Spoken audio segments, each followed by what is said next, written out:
Wingdiver's core design philosophy of energy-based flight never changed.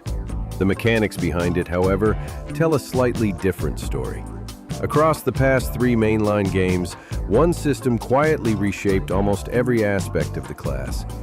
To understand why this change occurred and the impact it had, we first need to rewind the clock and examine how Wingdiver's energy system functioned in her debut.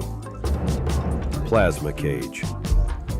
Wingdiver's defining mechanic as a class is that both her mobility and weaponry are powered by a single shared energy system.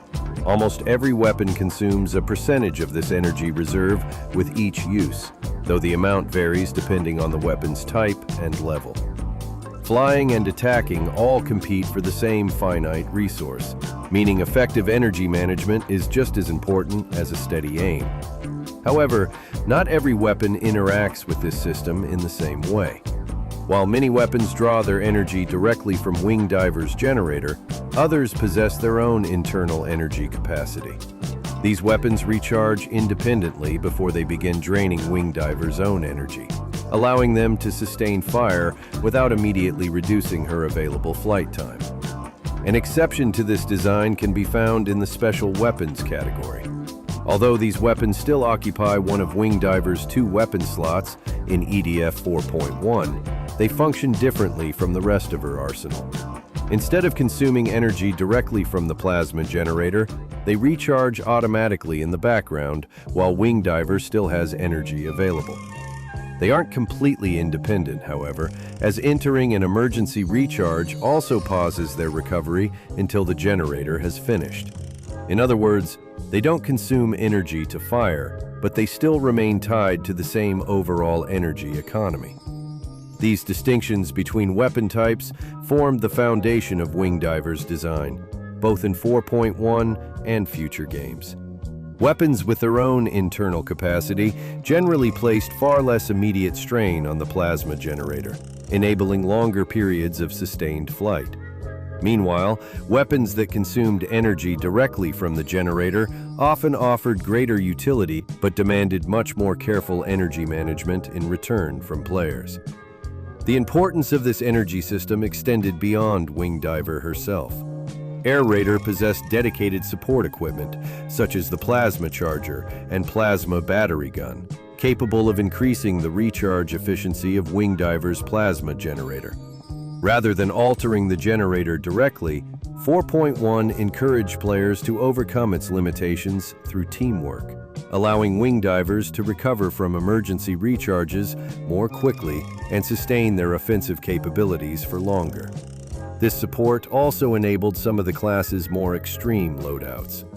Since 4.1 allowed players to equip 2 copies of the same weapon, devastating combos like dual Gungnir's could unleash enormous single-target damage. By rapidly restoring the energy consumed by these weapons, Air Raider significantly reduced the downtime between shots, enabling Wingdiver to overwhelm even certain boss encounters in a short amount of time. Despite these powerful interactions, every Wingdiver was ultimately bound by the exact same plasma generator. While weapon choice could be customized, the generator itself remained completely fixed, a design philosophy that would greatly change moving forward. Player agency. The introduction of interchangeable plasma cores represented a turning point in Wingdiver's design. EDF 5 shifted the plasma generator from being a fixed class attribute into a customizable piece of equipment, allowing players to shape Wingdiver's strengths around the requirements of each mission or loadout choices. Each core occupies a distinct role within the system. Their purpose isn't determined by weapon level, but passive buffs.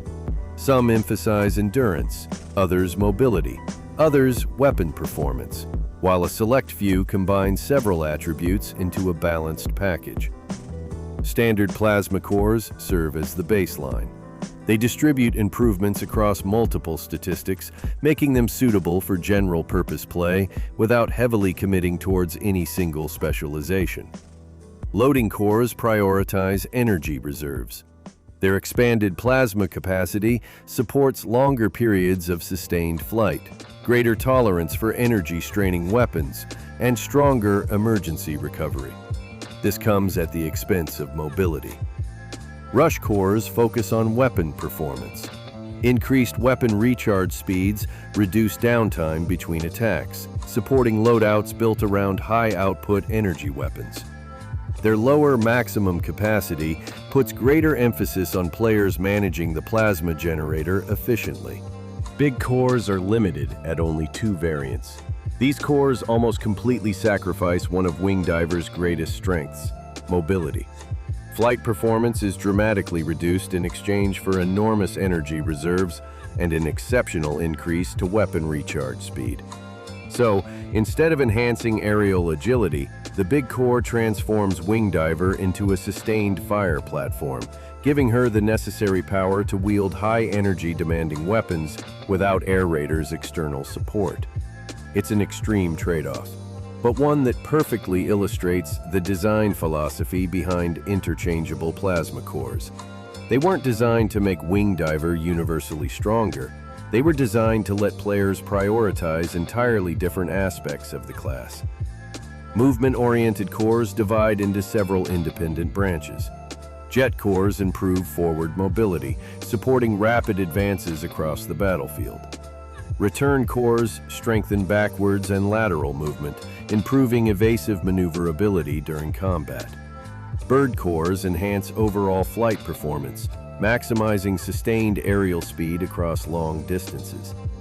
The Sky High core occupies a unique position within the entire lineup.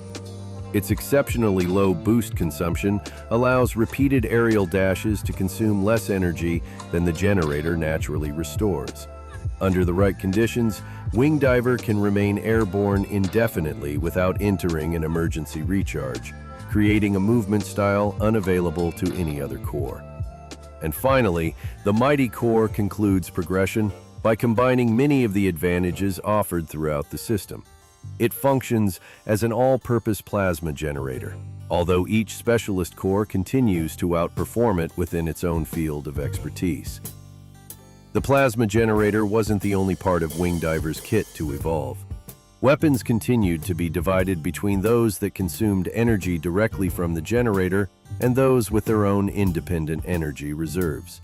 However, many independent capacity weapons received a substantial redesign.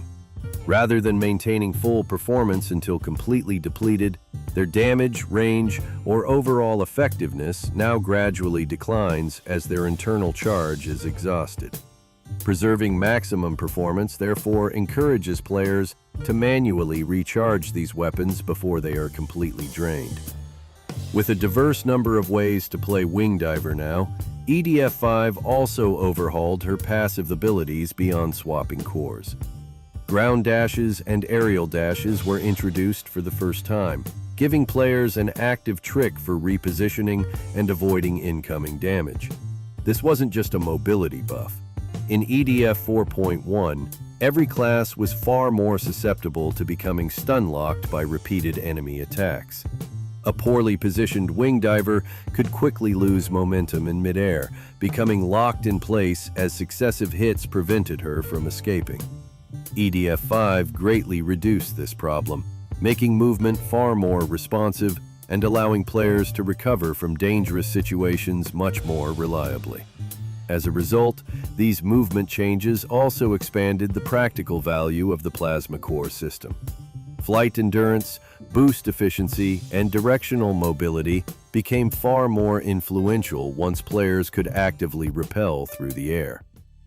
Each core archetype now affected not only how long Wingdiver could remain airborne, but also how effectively she could exploit her new movement options, giving every specialization a more distinct role in combat. Energy Mastery. EDF 6 builds directly upon the new cores and movement introduced in EDF 5. The largest structural change to Wingdiver's class is the introduction of independently operated equipment slots. Many weapons that previously occupied Wingdiver's special weapons category now operate completely outside of plasma generator pools. She has her pick of grenades, laser traps, laser spears, guided laser missiles, shields, and more. Because these tools and returning ones are no longer treated as primary weapons, they also no longer benefit from plasma cores that increase weapon recharge speed, creating a much clearer separation between Wingdiver's main arsenal and her utility equipment. Wingdiver's plasma cores also received a subtle rebalance. Comparing equivalent cores between 5 and 6, it's apparent that boost consumption was increased across much of the lineup. Repeated aerial dashes therefore require a greater energy investment than before, making efficient movement and boost management more important despite the class retaining the same overall movement system. Despite the nerfs, Wingdiver's core progression doesn't stop. 6's DLC expands the plasma core system even further with 3 additional in-game variants. Instead of introducing entirely new archetypes, these cores represent the culmination of existing specializations, pushing them beyond what the base game considered possible. The Exam Bird Core further enhances the Bird Core philosophy by dramatically increasing its energy capacity while preserving its emphasis on sustained flight speed. The Exam Jet Core does the same for directional mobility, pairing its exceptional forward and lateral boost speed with a noticeably larger energy reserve than previous jet cores. Finally, the Exam Plasma Core serves as the ultimate evolution of the all-purpose Plasma Core line, offering some of the highest overall energy capacity and recharge performance available without abandoning its balanced design philosophy. Every major Plasma Core archetype ultimately receives a true in-game counterpart, allowing players to fully commit to the mobility or energy profile that best complements mission designs or to their preferred weapons and playstyle. Stepping back, it feels less to me that Wingdiver's evolution was about making the class stronger. It was about giving players greater control over how they wanted to play. EDF 4.1 offered a single interpretation of the class. EDF 5 transformed that identity into a modular system where mobility, endurance, recharge speed, and weapon compatibility became even more meaningful trade-offs. EDF 6 then refined that foundation through loadout design shifts, balance adjustments, and additional in-game progression, pushing the boundaries of viable playstyles without abandoning the philosophy established in 5. In many ways, Plasma Cores became far more than a fancy new equipment slot. They evolved into the mechanic that defines Wingdiver herself, determining how she moves, how long she can remain airborne, and which weapons she can effectively support, and ultimately, the role she plays from mission to mission.